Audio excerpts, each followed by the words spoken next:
ఈ ఈ పుస్తకంలో భారతీయ సామాజిక చరిత్ర అని ఒక చాప్టర్ ఉంది. భారతీయ సామాజిక చరిత్ర అది ఒకసారి చదవడం. తర్వాత క్యాస్ట్, CASTE క్యాస్ట్ మనదేమిటి? వర్ణ వ్యవస్థ లేదా కుల వ్యవస్థ. కానీ మనది క్యాస్ట్ వ్యవస్థ కాదు.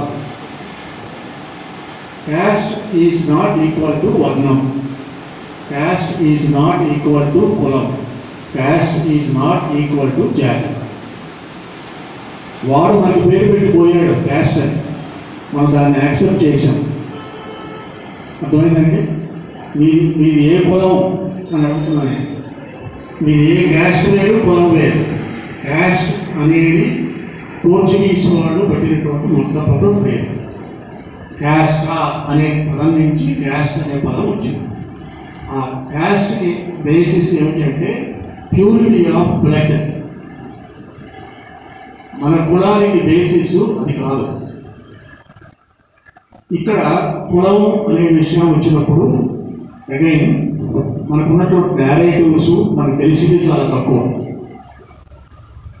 శక్తిని ఆరాధించే వాళ్ళందరూ కులస్తులు అవుతారు. కులానికి శక్తి పూజకి సంబంధము. సో ఎవరు ఏ కులానికి చెందినరు అంటే మీ యొక్క ఆరాధన పద్ధతిని తెలియజేసేది. మనందరం ఒక సమూహంగా ఒకే ఒక శక్తిని పూజిస్తూ ఉన్నట్లయితే మనందరం ఆ కులానికి చెందినవాడు అవుతాం. అంటే ఆరిజిన్ ఆఫ్ కులం గురించి మనకు అవగాహన లేనందువల్ల మనం ఏమనుకుంటున్నామంటే బ్రిటిష్ వాడు ఇంపోజ్ చేసిన క్యాస్ట్కి మనం చేద్దామనుకుంటున్నాం. రెండు వేరు వేరు విషయాలు. కులం అనేది ఆధ్యాత్మిక సాంప్రదాయానికి చెందినటువంటి విషయం. క్యాస్ట్ అనేది భౌతికపరమైనటువంటి అంశాలకు సంబంధించినటువంటి విషయం. ఈ క్లారిటీ మనకు రాకపోతే మనం కన్ఫ్యూజ్ అయ్యేటువంటి ప్రమాదం ఉంది. కాబట్టి ఇప్పుడు క్యాస్టిజం పోతే హిందూయిజం, క్యాస్ట్కి వాళ్ళు చెప్పిన క్యాస్ట్కి హిందూయిజానికి సంబంధం లేదు. మనది ఆధ్యాత్మికమైనటువంటి సాంప్రదాయం కాబట్టి వైదిక పద్ధతిని అనుసరించేటువంటి వాడు కొందరు, తాంత్రిక పద్ధతిని అనుసరించేటువంటి వాడు కొందరు. వైదిక పద్ధతిని అనుసరించి మీరు మోక్షానికి వెళ్ళచ్చు, తాంత్రిక పద్ధతిని అనుసరించి మోక్షానికి వెళ్ళచ్చు. వివిధ తాంత్రిక పద్ధతులను అనుసరిస్తున్న వాళ్ళందరం వివిధ కుల సమూహానికి చెందిన వాడు అవుతాము. ఈ రెండు పూర్తిగా వేరు వేరే విషయాలు. మీరు చెప్పిన క్యాస్ట్ వ్యవస్థ పోవాలి. అసలు క్యాస్ట్ అనే పదమే మనం వాడకూడదు. షెడ్యూల్డ్ క్యాస్ట్ అనే పదం వాడబెట్టాడు. ఎప్పటి నుంచి వాడుకలో ఉంది? షెడ్యూల్డ్ ట్రైబ్ అనే పదం వాడబెట్టాడు. ఇందాక విజయసాయి గారు చెప్పారు కేఎస్ లాల్ గురించి చెబుతుంది. షెడ్యూల్ క్యాస్ట్ మనం ఎవరికైతే షెడ్యూల్ క్యాస్ట్ అంటున్నామో, ఎవరికైతే షెడ్యూల్ ట్రైబ్స్ అంటున్నామో వాళ్ళందరూ ఒకప్పుడు ముస్లింలు ఎదుర్కొన్నటువంటి యోధులు. అందుకని వాళ్ళందరినీ ఏం చేశారు? వాళ్ళు దూరంగా పెట్టారు. వీళ్ళ వల్ల ప్రమాదం ఉంది, వీళ్ళందరూ మార్షల్ రేస్, వీళ్ళతో ప్రమాదం ఉంది. సో పోరాటం చేసిన వాళ్ళు పోరాటం చేశారు, ప్రాణాలు కోల్పోయిన వాళ్ళు ప్రాణాలు కోల్పోయారు, మిగిలిన వాళ్ళు అడవులకు పారిపోయారు, అడవులో ఉన్న వాళ్ళు షెడ్యూల్ ట్రైబ్స్ అయ్యారు. ఇక్కడ బహిరంగంగా ఉన్నటువంటి జైళ్ళలో బంధించబడినటువంటి వాళ్ళందరూ సోకాల్డ్ షెడ్యూల్ క్యాస్ట్ అయ్యారు.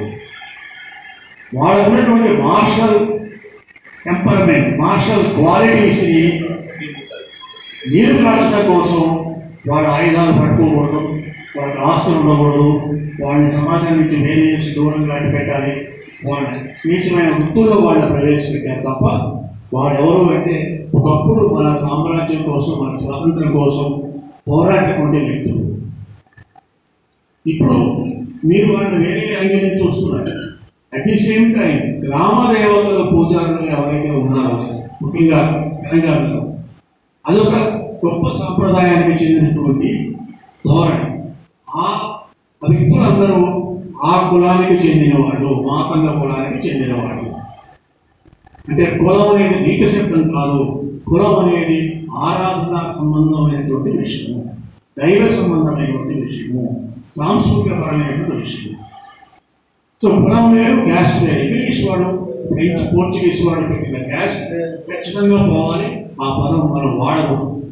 ఇప్పుడు ఏమంటారు, ఆల్ బ్యాక్వర్డ్ క్యాస్ట్ అందరూ ఏకం అవ్వాలి, షెడ్యూల్ క్యాస్ట్ అందరూ ఏకం కావాలి, షెడ్యూల్ ట్రైబ్ వాళ్ళందరూ ఏకం కావాలి, క్యాస్ట్ సెన్సెస్ కావాలి అంటున్నారు.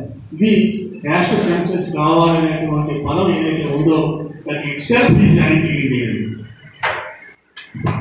మొట్టమొదటి సెన్సెస్ కమిషనర్ రైస్లీ ఏం చేశాడో దాన్నే రిపీట్ చేయాలని రాజీవ్ గాంధీ అండ్ కంపెనీ అంటున్నారు. Very very dangerous.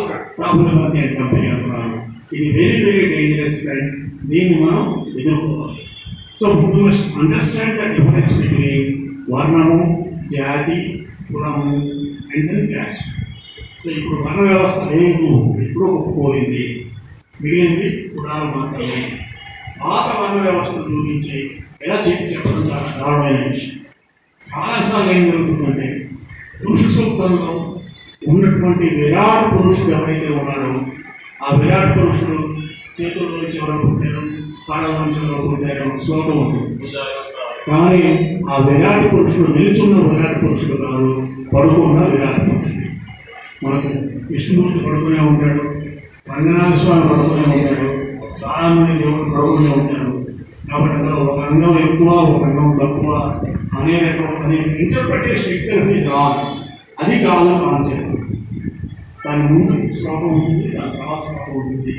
మనం విరాట్ పురుషుడు చెప్తున్నాం కాబట్టి ఆ విరాట్ పురుషుడు భావంలో అంటే దర్శనం చేసినటువంటి విష్ణుమూర్తి యొక్క మనకు దర్శనం ఇచ్చినటువంటి దాంట్లో చూసినప్పుడు మనకు అర్థమయ్యేటువంటి కాన్సెప్ట్ వేరు, ఇక్కడ మీరు చెప్పే దాంట్లో అర్థమయ్యేది.